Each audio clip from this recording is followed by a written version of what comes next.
Okay. Unraveling fast fashion. Imagine buying a $5 t-shirt, wearing it 2 times, and then throwing it away. Now, imagine a million other people doing the exact same thing today. This is the cycle of what is called fast fashion industry. Today, I'm going to explain the side of the fashion industry that they do not want consumers to know about or think about while they're shopping.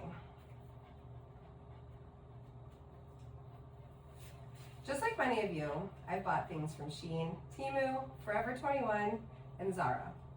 The affordability is hard to resist, but after much research about the environmental impact and workers' conditions, I will shop more consciously from now on. Social media has made it hard to ignore that these quick trends are irresistible. They use our searches on our cell phones, and they listen to our conversations through Alexa, and they are targeting our interests on a daily basis. I'm going to persuade you to fight the easy route and rethink your shopping experience.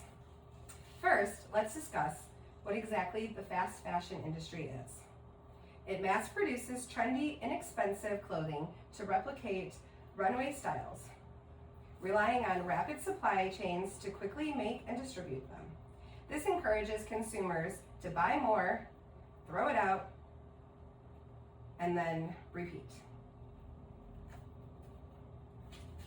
According to Fast Fashion, The Real Price of Low-Cost Fashion by Edward Perrin, the industry is valued at $3 trillion and is expected to grow 60% by the year 2030.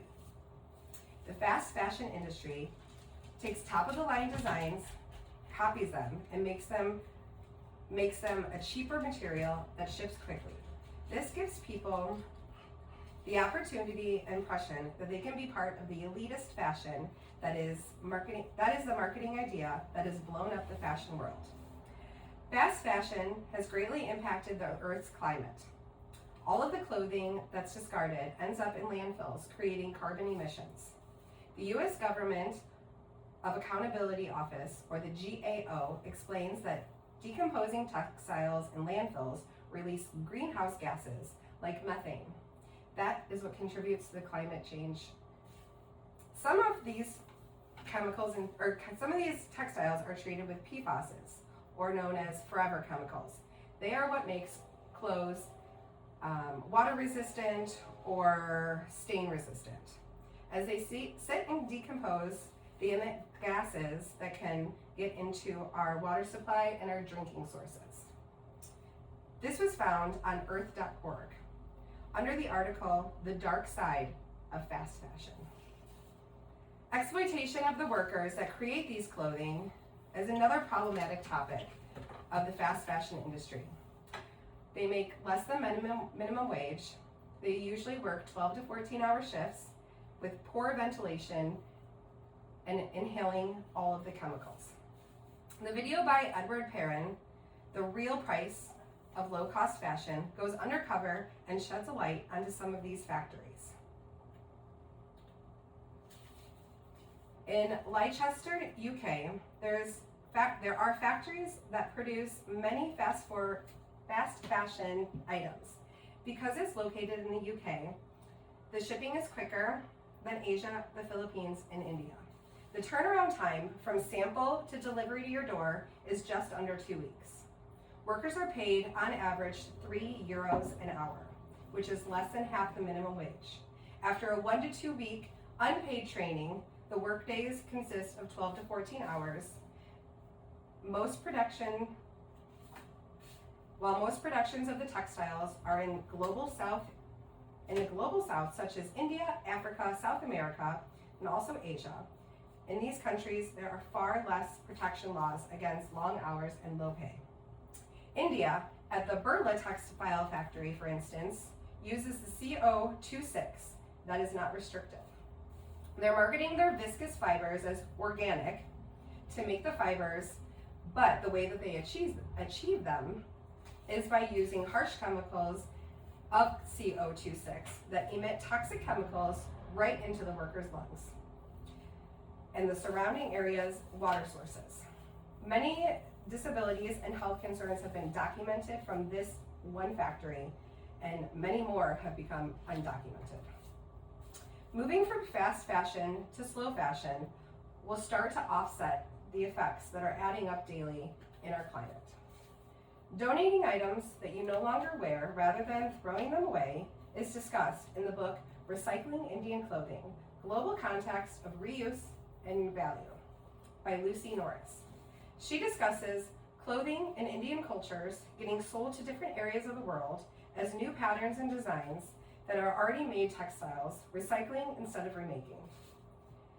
Not only does this keep clothing from the landfills, but it provides lower income population the opportunity to buy nicer quality clothing.